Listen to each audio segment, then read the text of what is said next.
رب العالمین نحمدہ ونصلی علی رسولہ الکریم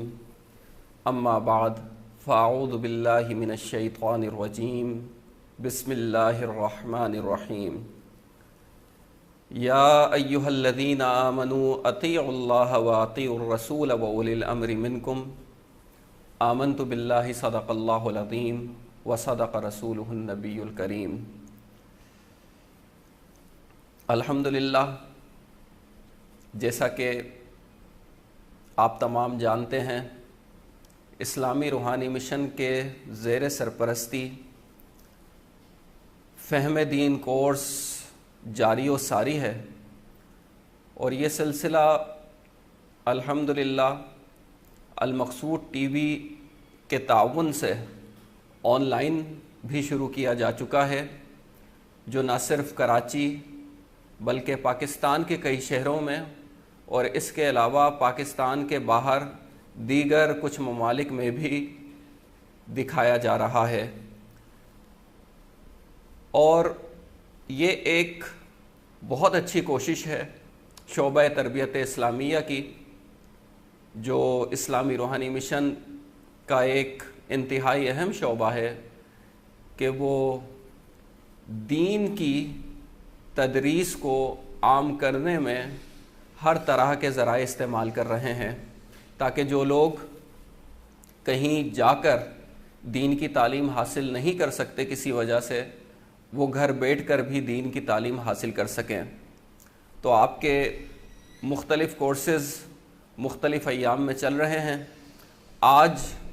ہمارا جو کورس ہے فہم دین میں جو موضوع ہے وہ ہے عقائد اہل سنت والجماعت۔ تو ہم اس کلاس میں انشاءاللہ العزیز عقائد کے بارے میں پڑھیں گے۔ اب آپ کو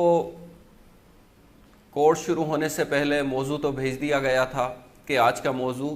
بیعت و خلافت ہے، لیکن اس سے قبل یہ بھی جاننا ضروری ہے کہ عقیدہ ہوتا کیا ہے۔ عقیدہ اس کے لغوی معنی ہے گرہ باندھنا، گرہ لگانا، بندھنا، یعنی اپنے آپ کو کچھ اصولوں کے تحت جو مقرر کردہ ہیں مذہب کے، ان کے تحت اپنے آپ کو باندھ لینا،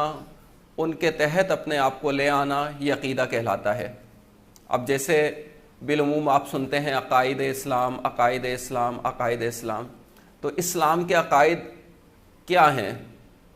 اسلام کے عقائد یہ ہیں کہ آپ پڑھتے ہیں آمنت باللہ و ملائکتہ و کتبہ و رسولہ والیوم الآخر والقدر خیرہ و شرہ من اللہ تعالی والبعث بعد الموت، یہ سب اسلام کے عقائد ہیں۔ اسلام کے عقائد، عقیدہ کیا بتایا میں نے؟ اپنے آپ کو باندھ لینا، اپنے لیے کسی چیز کو لازم کر لینا، یہ عقیدہ کہلاتا ہے۔ تو اسلام کے عقائد کیا ہیں؟ کہ اللہ پر ایمان لانا۔ اب یہ آپ نے اپنے اوپر فرض کیا ہوا ہے، اگر آپ اپنے اوپر فرض نہ کریں تو آپ مسلمان نہیں کہلائیں گے۔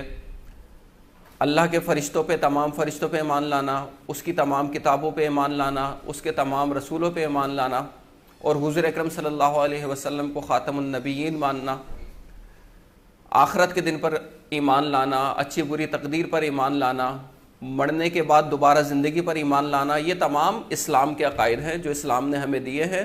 کہ اگر ہمیں مسلمان ہونا ہے تو ہمارے یہ عقائد ہونا ضروری ہیں۔ تو یہ بنیادی عقائد ہیں۔ پھر کچھ ذیلی عقائد ہوتے ہیں، وہ عقائد جو اسلام کی تعلیمات پر عمل کرنے کے لیے ہوتے ہیں، جو حضور اکرم صلی اللہ تعالی علیہ وسلم نے ہمیں تعلیم دی، اس کے مطابق ہم اپنی زندگی گزارتے ہیں، اور آخرت کی تیاری کے لیے، اللہ تعالیٰ کی رضا کے لیے، اللہ تعالیٰ کے رسول صلی اللہ تعالی علیہ وسلم کی رضا کے لیے اپنے آپ کو فروخت کر دینا، بیچ دینا، یہ بیعت کہلاتی ہے۔ اب اس کا آپ اور آسانی سے اگر مطلب سمجھنا چاہتے ہیں بیعت کا، تو زیادہ آسان الفاظ میں بیعت کا مطلب یہ ہوگا کہ عہد کرنا کسی کامل ولی کے ہاتھ، کسی بزرگ کے ہاتھ، کسی مرشد کے ہاتھ، یا